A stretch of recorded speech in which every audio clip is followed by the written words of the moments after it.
In this video, I'm going to show you how I stained the top of this nightstand without sanding all the way down or using a gel stain. When I started working on this piece, I started scuff sanding the top and I quickly realized that it was just a laminate finish, and so I was going to have to do something a little bit different. The trim is obviously real wood, as you can see, but the middle part is not. So it's really pretty easy. All you have to do is give it a light scuff sanding until it looks a little bit scratched and dusty.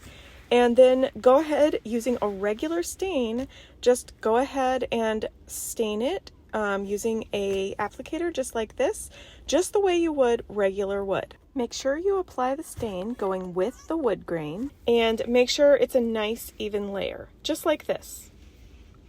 Then take a clean t-shirt cloth, it doesn't have to be very much, just a small little piece, and wipe the excess. So I kind of did a combination of wiping very lightly because I wanted to make sure I didn't remove too much of the stain. So I wiped very lightly and then I reapplied a little bit more stain as needed until I was happy with the look and I thought that it looked like very similar to real wood.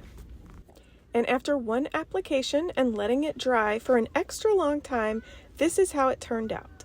Now on this piece, I'm just going to show you the top coat application method that I use. I must have not hit the record button because somehow I didn't have a video where I applied the top coat to the other piece, so I'll show you on this one. It's very simple, very similar to applying the stain, except you never wipe back a top coat.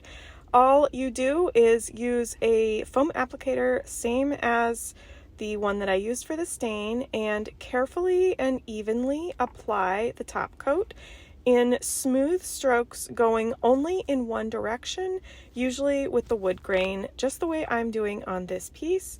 You want to have a pretty big overlapping of those lap lines.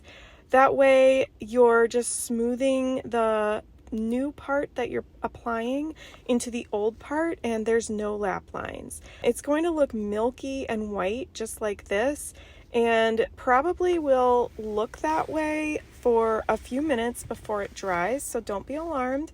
That's perfectly normal and what it's supposed to look like. So you just make sure you get a nice even layer of the top coat on and check for bubbles or little bits of dust or hairs or anything in your application, and then just let it dry once you have it perfected. I'm using a water-based satin top coat, which is what I normally use over most stains. It's my favorite type of top coat. It's very easy to work with. It dries very fast and it doesn't discolor the stain at all. If you use an oil-based top coat, it can give the stain kind of an amber look.